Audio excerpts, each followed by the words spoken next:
All right, welcome back to the Roast It Yourself podcast brought to you by Coffee Bean Corral and Current Crop Roasting Shop. My name is Stephen Burnett with Coffee Bean Corral in Jackson, Mississippi, and with me as always is Catherine Mansell, Certified Q Grader and Director of Current Crop Roasting Shop in New Orleans, Louisiana. Catherine, how are you today? I'm good. Josh and I have been training on the bullet this past week. I'm going on vacation next weekend. He's going to take over the bullet for roast to order when I'm gone. Oh my gosh. We've been having a lot of fun with it. So exciting. Exciting. So if the coffee is noticeably better, don't say anything.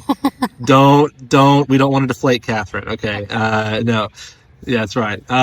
Each week we set aside about 10 minutes to field questions from home coffee roasters and professionals alike about roasting, tasting, and most importantly, enjoying coffee. You can send your questions to questions@riypod.com. That's questions@riypod.com to get a nice shout out from us in an upcoming episode, and of course to get your question answered.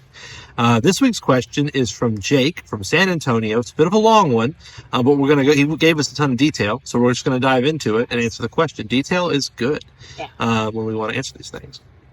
He says, Stephen and Catherine, I love the podcast. It's been such a great source of information for home roasting. A lot of what I found online tends to be geared towards professional roasters, so I've really appreciated learning from y'all with the information geared more towards home roasters. I was gifted a Fresh Roast SR800 a few years ago, but after some early disappointment with my roast, I put it in storage. About 6 months ago, I gave it another shot, and this time with the stock extension tube, and I finally started getting consistent results I actually enjoy. I live around some incredible coffee roasters, so I tend to be especially critical of my own batches. Only recently have I begun producing roasts that I'd call pretty good.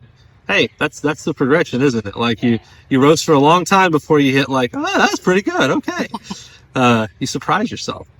That said, I've noticed that most of my roasts lean heavily towards chocolatey/rich profiles, even when using naturals from African origins, which I expected to be more fruit forward. For example, I recently roasted a Mexican mojave from Oaxaca, and I got a strong chocolate note, which wasn't surprising. However, when I ran an Ethiopian Guji through almost the same profile just as a test, I ended up with a very similar flavor outcome. I'm hoping to bring out more fruity and acidic characteristics in my roasts. Are there specific phases in the roast, drying, Maillard, development phase, that I should adjust to emphasize these brighter notes? I've attached a table below of my roast log for reference, and he did. It's the one we recommend.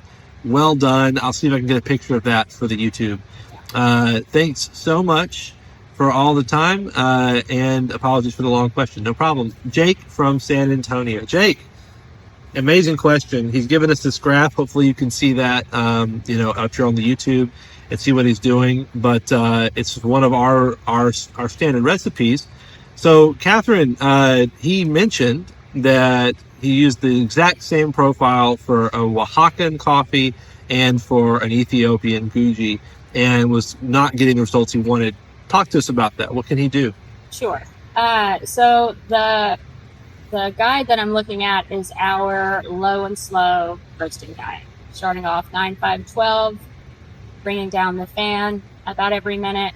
But for a fruitier coffee, I change it up quite a bit. So instead of going low and slow, I hit the beans with high heat for the first few minutes and then slowly back away. So for instance, you'd still set your roaster to 9-5-12, but your first adjustment would be when your timer gets to 11. Then you would lower your fan to 7. That hits the beans with high heat, and you're going to do that for 3 whole minutes. When your timer gets to 8.0, you're going to lower your fan to 6 and your power to 4. 3 more minutes. When your timer gets to 5.0, you're going to lower your fan to 5 and your power to 3. So what you're waiting on then is for first crack. So what I do differently when I'm trying to bring out fruity notes or more acidity in coffee is shorten up that roast by about a minute. And right when the beans start to get consistent in first crack, I lower my power all the way down to 1. So that stalls out the temperature from continuing to increase, and in the air roaster sort of evens out that roast. I pull Ethiopian coffees right at acidity plus, so right at a lighter medium roast. So once that first crack really gets going, right when it starts to slow down is when I drop.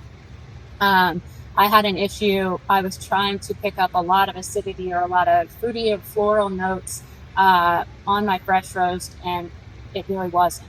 I was muting acidity all the time. I really couldn't pick out any of the fruit notes, so I asked a local roaster in town if he had any suggestions on what I did.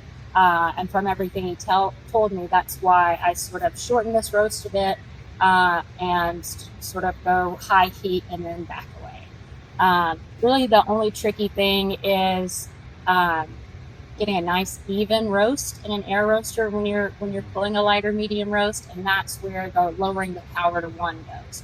So I just let everything even out while it's still cracking, and when it gets towards the end of that first crack is when I'll pull it in. That's highlighted a lot of fruity notes in Ethiopian coffees, and if I had to choose a region of coffee, or I would go with Guji from Ethiopian every time. Over a Yirgacheffe, over a Gadeb, I'm a Guji fan. Yeah. I'm a big Guji fan. So that blackberry, that jammy blackberry note is going to be a bit darker than some of the other fruity notes that you'll get from other Ethiopian coffees, but at that lighter medium roast, you really should be able to taste it. That's awesome. Yeah. And I mean, I have the benefit of being able to see his chart while you're talking and noticing a big difference. Yeah. And this goes to when we give out these recommendations, we're giving out kind of like starting points, like a framework. So you don't just come to the machine and go, I have no idea. We give you a plan. But these plans are meant to be tweaked and worked with and adapted to individual coffees, even individual, environments where you're roasting. If it's colder, you're going to have to make adjustments. If it's really hot, you're going to have to make adjustments where you're roasting. So these things are meant to be a good starting point, and this is a helpful thing to have a good kind of basic coffee, Colombian, Mexican, everything starting place, like what he's using, are kind of slow, and to have another recommendation for something that people that want to have that brighter, fruitier, jammier coffee. And now, of course, you could take a very basic Colombian and do what you just did, and you're not going to create a bunch of blackberry notes in it. Right. Of course, we know this. Right. But it's going to highlight the more acidic notes that are present in that coffee, which may leave something to be desired if the coffee isn't kind of built for that, for lack of a better term.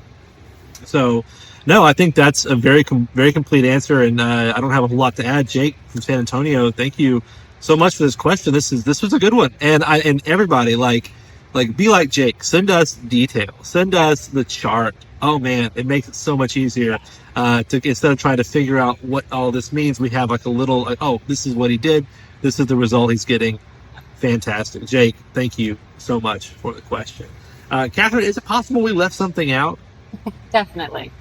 Definitely. Is it possible this gag has gone on too long? I don't think so. So sure it is. We probably left something out. Dear listener, if you have a different perspective or if you think we dropped the ball and missed something, if you have your own kind of standard recipe to access those kind of acidic, fruity, juicy notes out of coffee, drop those in the comments. That's what the comments are for. They're not just to tell Catherine and I that we're very good looking and we're amazing and all that stuff. They are also to help people. So drop those in the comments as well.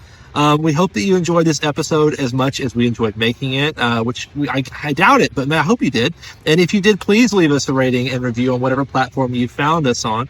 We're excited to watch the Roast Yourself podcast continue to grow and reach more people, get more people into coffee roasting, and we can't do that without your help. So please hop on and share this stuff around. We also couldn't do it without the folks who handle audio and video, graphics, sound, make us look and sound good. Apologies, I'm not wearing my microphone today. I hope y'all can hear me. But I'm sure you can, because these guys are amazing and they can do whatever. They can do magic with computers. So thank you guys so much for what you do to make this podcast a reality. Remember to send your questions, listeners. Send your questions, anything you have about coffee in general, coffee roasting in particular, to questions@riypod.com. Otherwise, have a great day and happy roasting. Thanks, Jake.